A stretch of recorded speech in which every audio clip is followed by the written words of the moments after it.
Entering the chat Monday night, Ben Kindel. I think I appropriately glowed him up, pumped his tires. He just had a standout game, did Ben Kindel.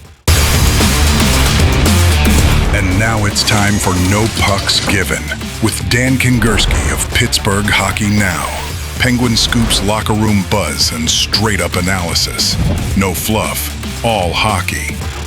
Now, here's Dan. It's 106 miles to Pittsburgh. I've got a full tank of gas and, well, a half pack of cigarettes. It's dark. I'm wearing sunglasses or something like that. Hi, I'm Dan Kingerski on the Pittsburgh Hockey Now platforms, and we'll release this as a podcast. I think it's time to put this travel day to good use and really talk about the players on the bubble, the young players, the veterans who may or may not be on the roster in October. Now, I know there are a few players you're just dying to see on the roster. I see you passing around the screenshots when I give your favorite player a bad grade, and that's the only reason I do it. I mean, not because I'm being honest or because the player only played marginally well. No, that's not why I gave Philip Hallander a C+ a couple of games ago. No. I did it because I don't know anything about hockey, don't you know? Monday night, as we look at all these players fighting for space, Monday was Hallander's first breakout game. The first time he pushed himself beyond his comfort zone. The first time he made an impact on the game. There is a difference between playing good. Hey, listen, he was fine, he was good, he played well, versus making an impact. On Monday, you saw him hold on to the puck, you saw him take it deep, you saw him distribute. His defensive game is naturally solid, so that part really isn't to worry about, but I thought he really elevated that line with Philip Thomasino and Tommy Novak. I don't know that I was enamored with Philip Thomasino's performance, having a night to sleep on it. Novak and Thomasino were fine, and Novak will be on the roster.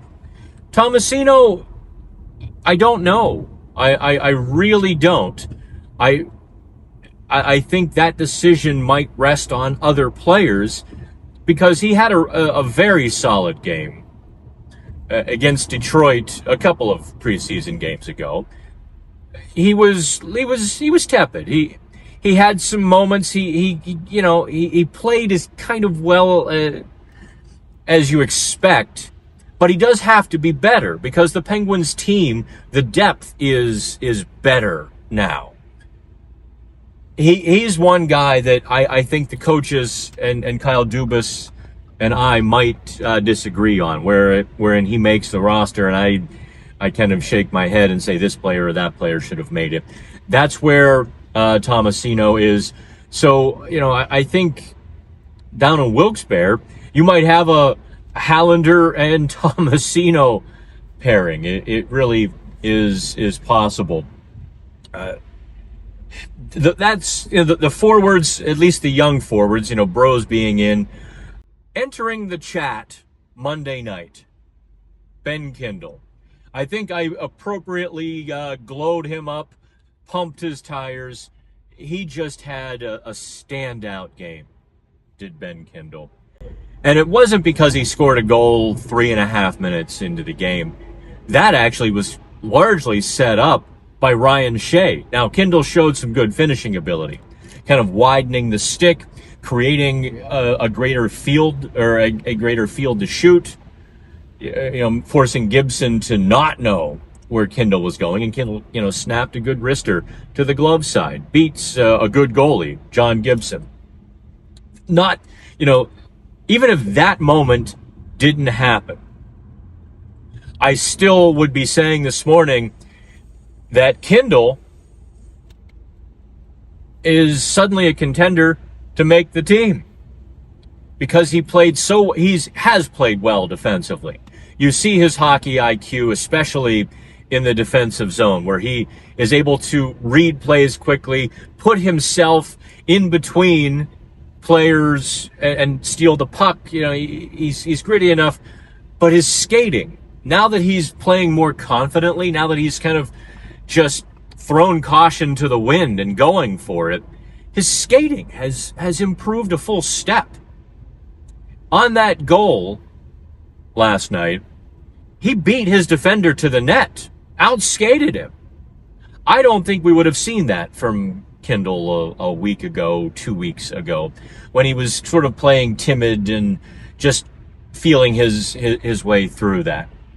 Does he make the NHL roster, Dan? I think it is up to him. If he performs as he did Monday, on Wednesday in Buffalo, is it Friday, the last preseason game? Friday at home against Buffalo? Listen, I'm day to day. If he performs that well in the next 2 games, Ben Kindel is a Pittsburgh Penguin on opening night, bar none. They're not going to send him back to junior, not the 11th overall pick, if he's playing this well. I do caution you, before you go buying your Ben Kindel jersey, remember last season, Harrison Brunick was in the exact same spot. And Brunick had a step back over the last couple of days. As the intensity, as the game got quicker, as players, NHL players prepared for the season, Brunick looked, didn't look as good. He looked a little bit overmatched, and the Penguins said the time wasn't right, especially for a defenseman. For a forward, it's a little easier. You can bury him on the 3rd or 4th line and bring him along a little bit more slowly, a little slower. So you have to like his chances based on his trajectory and his path. Leave it there. Just don't get any expectations or you'll probably be disappointed. But if you're like really itching to see him, he's got a chance. Obviously, guys like Anthony Mantha, Justin Brazeau are in the lineup on opening night. Danton Heinen, as we look at some veterans, probably not. It becomes a numbers game. If you want to keep the young players, you can't keep Danton Heinen. Blake Lizotte, easy yes. I don't know why some of you are so down on Blake Lizotte. I don't get it. You have to explain this to me. Here is a scrappy, speedy, 4th-line center who fills that role with aplomb. Not a plum, not an apple, not a pear, but a plum. He does everything you ask of a 4th-line center, chips in a little bit of offense. Actually, he gets kind of streaky. He can chip in a little bit more offense once or twice a season. He'll go on a 5 or 6 game tear. You need guys like him, that speed. Connor Doer has had a really good preseason. This is one of those bubble players where Dubas and Muse sit down and look at each other. If they purely base it on training camp, you're like, well, he should make it. There's that word, should. Deserves to make it. But given his pedigree, his history, I think they slide him through waivers if the young players prove worthy over the next couple of games. I think he is an undeserving cut, would be Connor Doer.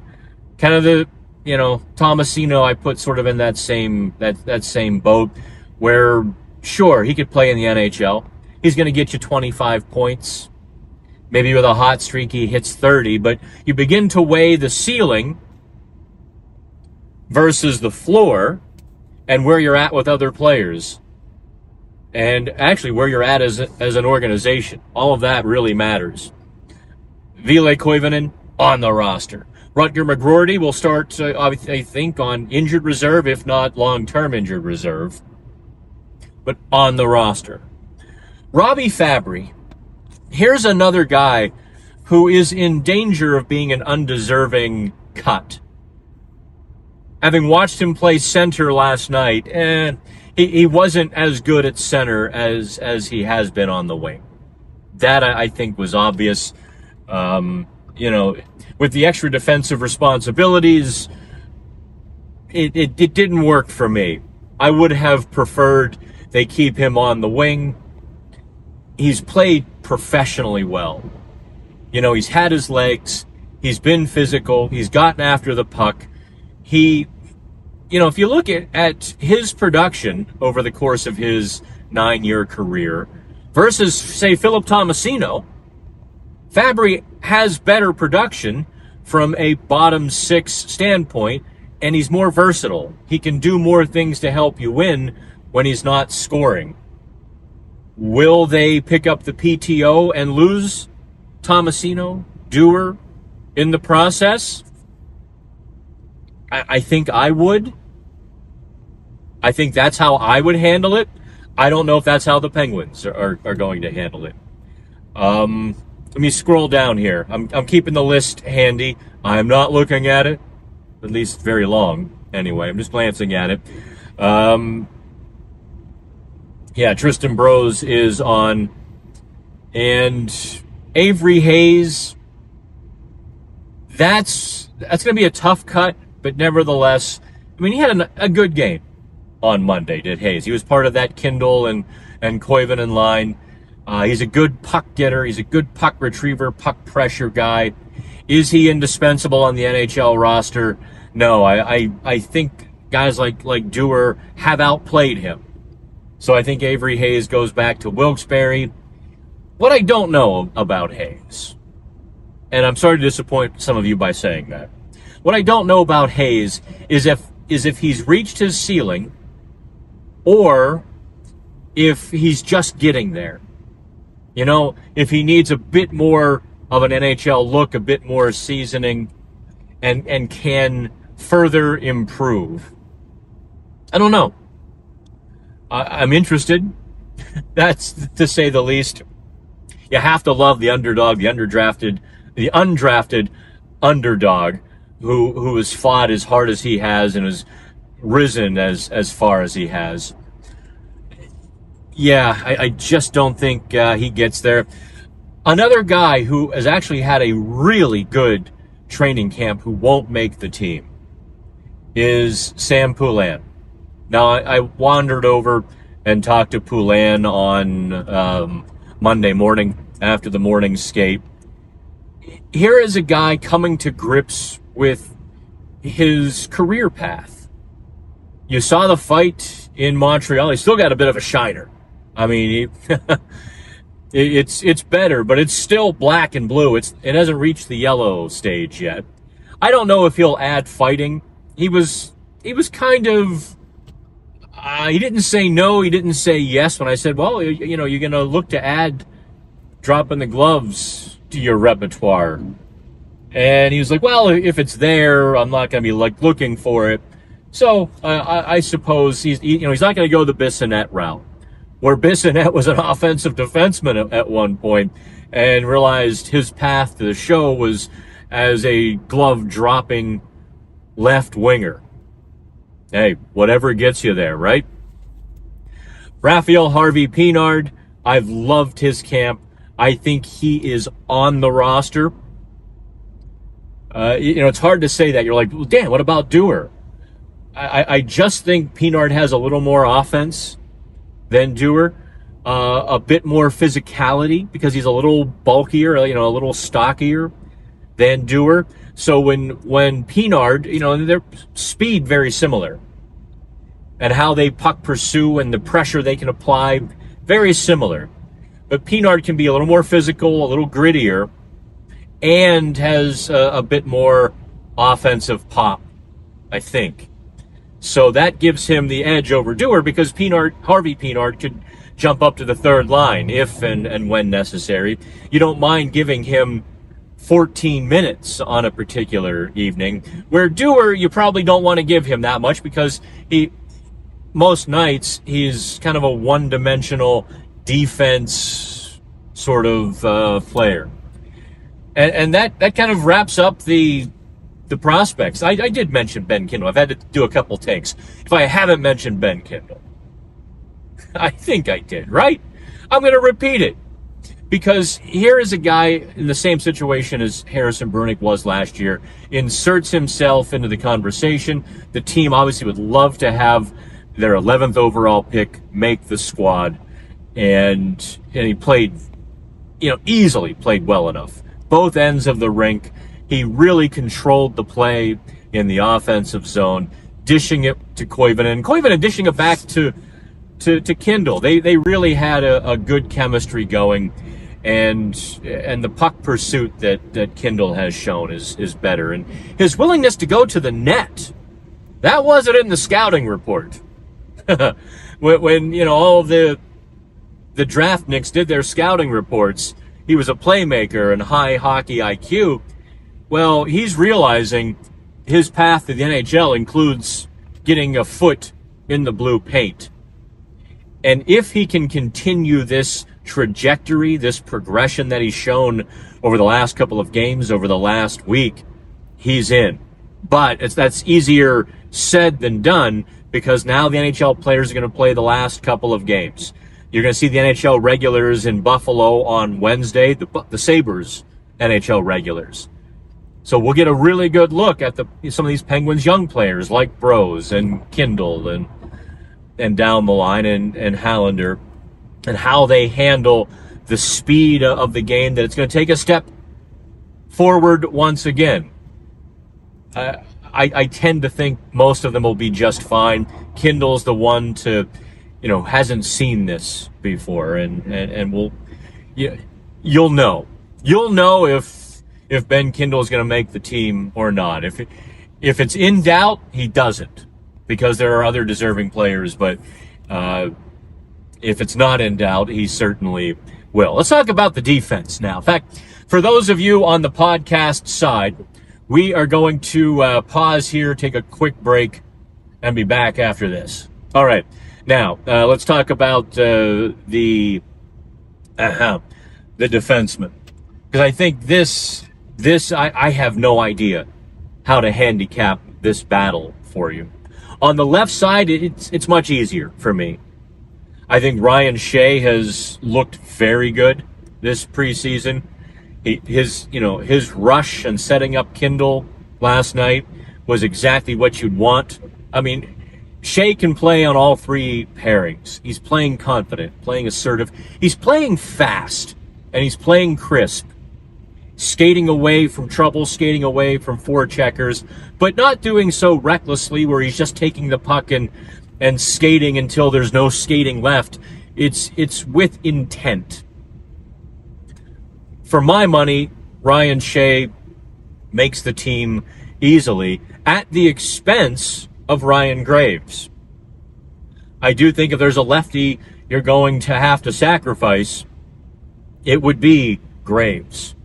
Just for the silly penalties that he's taken in his couple or a few games this preseason, for the way he's played the last couple of years, he's just going to have to sort of deal with his comeuppance, at least in my universe. He's had a better training camp. His gaps have been better, and he's bodied up near the net. I don't know. The last couple of regular seasons have been so rough that it's tough to erase that from the memory banks, especially when Shea is sort of claiming his spot. Parker Wotherspoon has been great. We all sort of wonder, geez, why hasn't Matt Grzelcyk signed anywhere? When you see Grzelcyk compared to Wotherspoon, like, oh, what a difference. What a difference that has been. And I think that's the way it's going to be. Wotherspoon is probably going to play with Erik Karlsson. And I did not get nabbed for speeding. I guess you probably couldn't see in the white. There was an ossifer sitting back there. Whew. I guess that's what you get for setting the cruise control at an appropriate speed once in a while. Anyway, Wotherspoon has been really good. 6'1", $190, $195, and just plays like it. A little bit of physical, plays quickly, crisp passes, very much like Shea. As Mike Sullivan used to say about Ryan Shea, he's got some moxie. Okay, I'll go with that word. Sandpaper, just, a bit of jam, not a ton, but enough that you notice that Ryan Shea won't back down, and Witherspoon kind of has a very similar game. I think Owen Pickering has to be in the NHL. If they sacrificed him to the AHL, first of all, you could knock me over with a feather. But second of all, you begin to wonder about the organization's feelings about him long term. So he hasn't played in a lot of preseason games. It's important to set expectations for his game. This is not a 40-point defenseman. This is not a 200-hit guy. This is a defenseman. And I don't know that Owen has entirely come to that conclusion yet. And maybe he shouldn't come to any limiting conclusions. Maybe that would be really stupid on his part to not strive to be, a 40-point, 200-hit guy. But what I really see him blossoming into is just as valuable. A real Marcus Pettersson type. A guy who's about 6'5" with a condor's wingspan, a good hockey IQ, who can take away lanes, who can defend at the net, who isn't going to try too hard, or I shouldn't say try too hard, try too much, doesn't get beyond himself. That's Pickering's biggest challenge to me, is having the confidence to stay within himself. He's done that this preseason. When he did that last year for, say, 20 games, easily an NHL defenseman. Whether he's the defensive piece on a top 4 pairing, or whether he's a bit more assertive on the 3rd pairing, I don't know. Now, the right side. Any one of the back 4 guys could make the roster, and there'd be no argument. You're looking at Connor Clifton, Matt Dumba, Harrison Brunick, even Jack St. Ivany. St. Ivany has been the least of the 4. So I can probably confidently say he's going to lose the battle. Doesn't mean he should. Doesn't mean he deserves to. It just means the Penguins have some better options there. Let's start with Connor Clifton. Here is a guy who has over 200 hits in each of the last 3 seasons. Now, he wasn't crazy about his season last year with Buffalo. He played 73 games. He did find himself in the press box.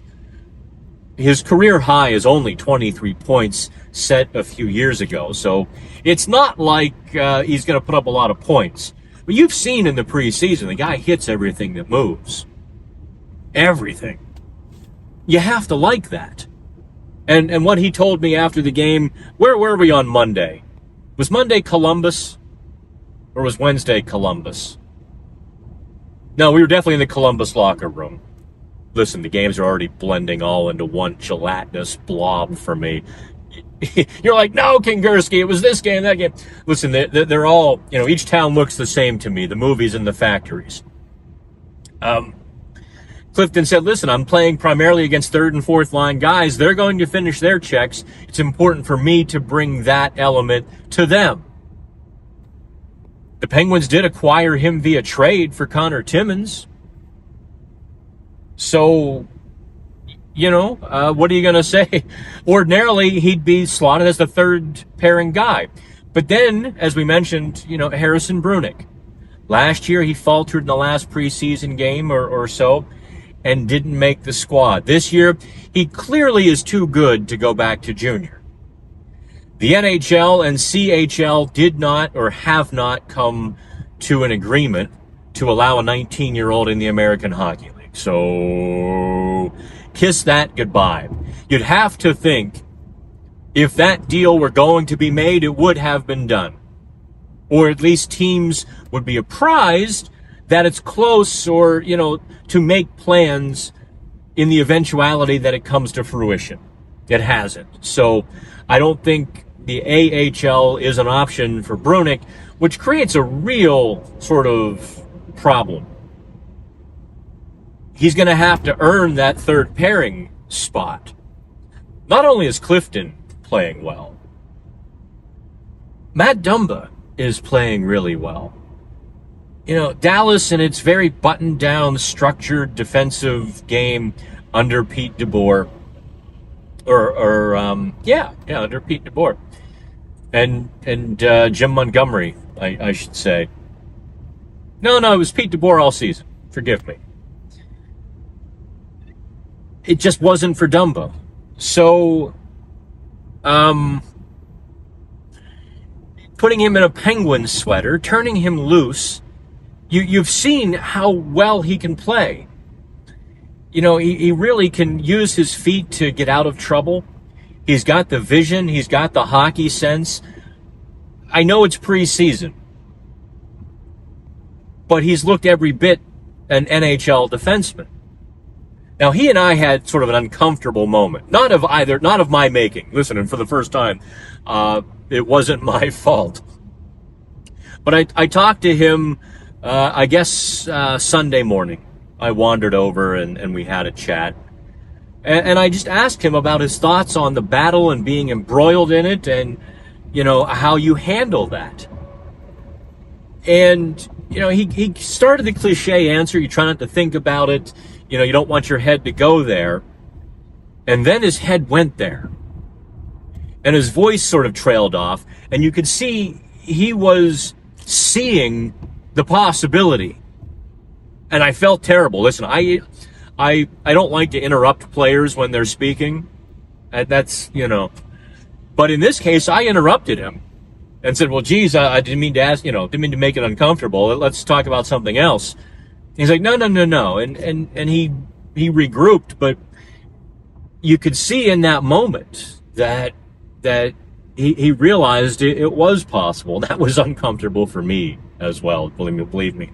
I'm not there to, you know, stir up trouble. I don't shy away from hard questions.